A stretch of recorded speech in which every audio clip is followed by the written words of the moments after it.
Hey everyone, it's Frances and welcome to the Anne of Green Gables block party introduction to block number 2. Marilla makes up her mind, which is the chapter title of maybe chapter 5. Not going to make any promises on that one, but it's early on in the story. This is where Marilla is taking Anne back. Anne's going back to the asylum. Marilla wanted a boy. She didn't want a girl, and even though she can tell Matthew really wants Anne to stay at Green Gables, practical, down-to-earth Marilla, she just doesn't see it. She can't see it. But what I love about Marilla is the perfect foil to Anne. They are made for each other, complete opposites, but made for each other, where Anne is exuberant and over the top and in love with beauty. Marilla is plain and plain spoken. She's serious. She's serious-minded. She's solid, which is what Anne needs. Anne needs Marilla, and Marilla needs Anne, and so does Matthew. But Marilla makes up her mind is about Marilla, hence the title. But yes, this is a block I love because it is a block I think that has a lot of movement. I just hold it in front of my head. It has a lot of movement going on, but it's also orderly, right? So, and I feel like Marilla is someone with an orderly mind, and sometimes the movement of her heart gets her thinking in a new way. If you paused at the beginning of this video, you saw 2 pictures, one of this block and the other one is this block in aggregate. So 4 of these blocks together. And what I love is the pattern that is created, and it's more than one. It's really cool. There are numbers, all kinds of different ways of not looking at it, but seeing it. Once you look at this block married to mini twins. I don't know if that sounds right. That sounds weird. Let's walk that analogy back. Once you see this block repeated, how about that? So many things are happening. There are stars, there are pinwheels, there's just, it's so much movement. And I've thought a lot about this recently. I make all kinds of quilts. You can see I have back here, I have an orange peel quilt, which I actually made looking at a quilt in the North Carolina Quilt Documentation Project book. I don't know if you're familiar with the documentation projects that went on starting, I think in the late 80s, may have been a little bit earlier. I think Kentucky was the first state to do a quilt documentation book. And people brought quilts from their attics and from, their closets, their trunks, wherever people keep old quilts. And most of these projects, and I think by now, not only has every state done a quilt documentation project, many states are embarking on round 2 of these documentation projects, in part because many of the documentation projects which took place statewide. So there was one in North Carolina that was done maybe in the early 90s. Different places throughout the state. North Carolina is a big state, but there would be a quilt documentation day declared in Stanley or Boone or Edenton. And usually the people were asked to bring quilts to the town hall or the library, oftentimes the library.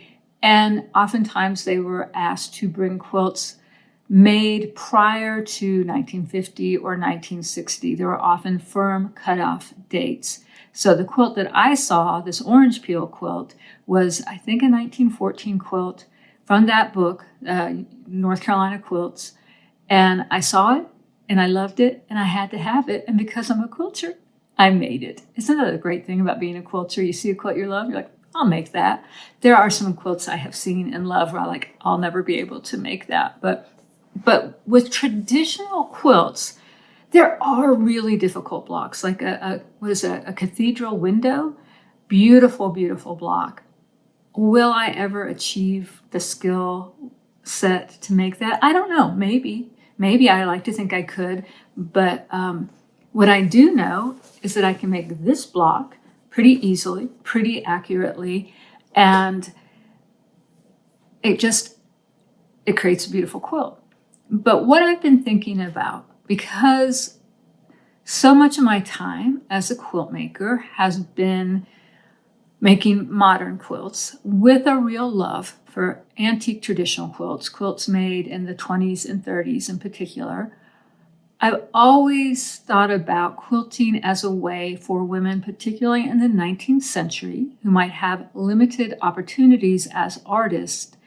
Quilts were a way to express themselves creatively. And I think that that is true. But in the Modern Quilt Guild, in my local guild, and modern quilters I know across the country, there are a lot of engineers.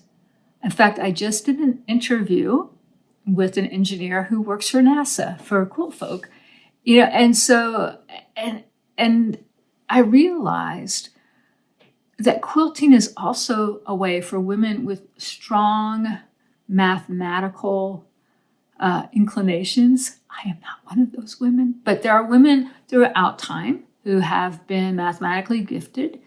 And in the 19th and 20th centuries, early 20th century, that's a long history. The 20th century was long. It has a pretty varied quilting history. But let's talk about 19th century quilters, where I was always like, oh, this was a way, quilting was a way for artists to express themselves. But it finally occurred to me fairly embarrassingly recently, it was also a way for mathematical engineering type women to do their math, to be engineers, to design. And I can just imagine somebody just making up these half square triangles, or maybe drawing them out first, or looking at the fabric they had, creating half square triangles, and then flipping them around. And it's like doing a puzzle. So I never really saw quilting as an outlet for engineers, but now I do. And not just the creation of the block, but of course the creation of quilts. I have a dear friend, Patty Dudek, who you can find over at Elm Street Quilts. She's an amazing quilt maker, an amazing designer. She is also my go-to mathematician. And whenever I have math questions, I email or text Patty. I'm like, please help me. And for her, it's just like, it's a work of a minute. For me, it would be the work of a lifetime, or at least a couple of days where I was tearing my hair out. And what are friends for but to do our math problems for us? And no need to talk about what we did in middle school. Okay, anyway, I love this block. I love Marilla Makes Up Her Mind. Now, as I talked about with the first Anne of Green Gable block, Anne's White Way of Delight, I've been using this book, Ginny Byers', I can't read it, it's backwards in my phone, The Quilter's Album of Patchwork Patterns, more than 4,050 pieced blocks for quilters. Beautiful book. And there are plenty of blocks in this book that I could not make heads or tails of. I mean, I could. I can decipher or translate a block, but I'm just like, tiny, tiny pieces, or just these figurations that are beyond me. Anyway, and it's an amazing collection. And so, as I did with the Anne's White Way of Delight, I had a title. I went looking for a block that I thought might kind of vibe, as the kids say, with Marilla Makes Up Her Mind. And this is the block I found. Now, that has many traditional names. The first time this block appeared in public or in a publication was Ruby McKim in I've got it right in front of me, 1931. Also appeared in Nancy Cabot's quilting column, and Nancy Page. Nancy Page is a made-up name. Her real name was Frances Laganke, or Lagank. I hope it's Laganke. Either not rolling off the tongue, but bless her. Florence is a pretty name. Anyway, and so, back in the day in the 30s, particularly, quilting was at one of its heights of popularity. There were any number of quilting catalogs. There are quilting cottage industries and quilting columns in the newspapers. And one of the most popular ones was Nancy Page. Also, Alice Brooks was another one. Well, I am fascinated by the 1930s. And at some point, I ordered this unassuming little book off of eBay. I don't think I had to bid on it. I think I could just buy it right away. Please take it off our hands.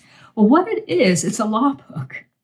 But when you open it up, and I knew this when I bought it, someone way back in the day had clipped out all these quilting columns from newspapers and pasted them in this book. So for fun today, I was going through this book.